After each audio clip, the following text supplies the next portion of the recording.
অবৈধভাবে বালি পাথর চুরির জেরে ডুমুরিয়া নদীর গতিপথের পরিবর্তন হচ্ছে।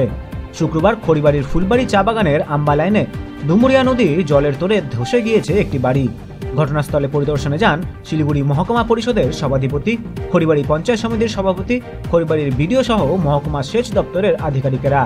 খড়িবাড়ি ফুলবাড়ি চা বাগানের আম্বা লাইনের পাশ দিয়ে বয়ে গিয়েছে ডুমুরিয়া। আর বর্ষার জল বাড়লে কিংবা পাহাড়ে বৃষ্টি হলে ডুমুরিয়া নদী ভয়াবহ রূপ ধারণ করে।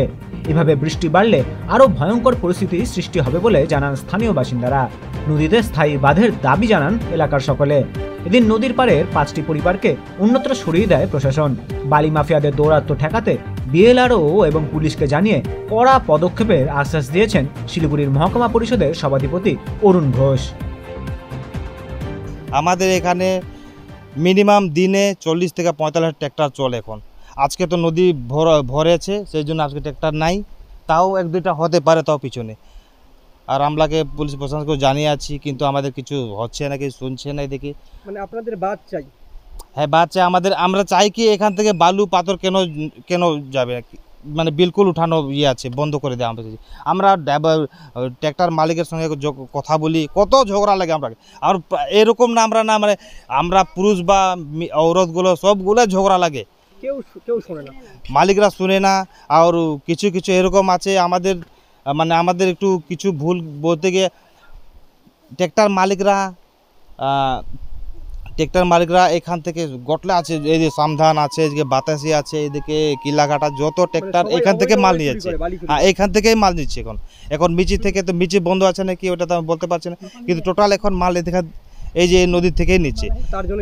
তার জন্যই সমস্যা, মেন সমস্যা এটাই হচ্ছে। আমাদের বায়ু বাতর নিয়ে যাচ্ছে, দিন বাদ দিন নদীটা গর্ত হয়ে যাচ্ছে। আপনার নাম? আমার নাম পিটার টোপ্পো। আজকে সকালে ভোরবেলার দিকে একটা দুর্ঘটনা ঘটে। আমাদের এখানে একটা বাড়িতে রান্নাঘর ছিল, যে রান্নাঘরটা এই জলে নিয়ে চলে যায়। তাও সকাল থেকে আমরা দেখছি, এবং আমরা ইরিগেশনের সাথে কথা বলেছি, ইরিগেশনের লোক আসছে।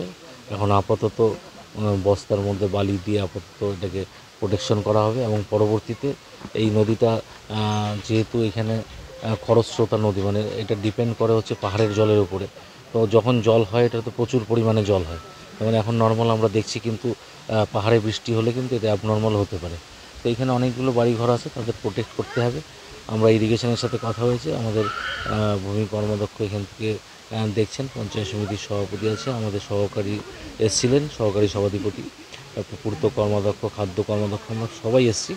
আমরা ওনাদের সাথে আছি এবং দেখছি কিভাবে এটাকে যাতে সমস্যাটার সুষ্ঠু সমাধান হয় সেই চিন্তা আমরা করছি। খড়িবাড়ি থেকে কার্তিক দাসের রিপোর্ট, উত্তরবঙ্গ সংবাদ।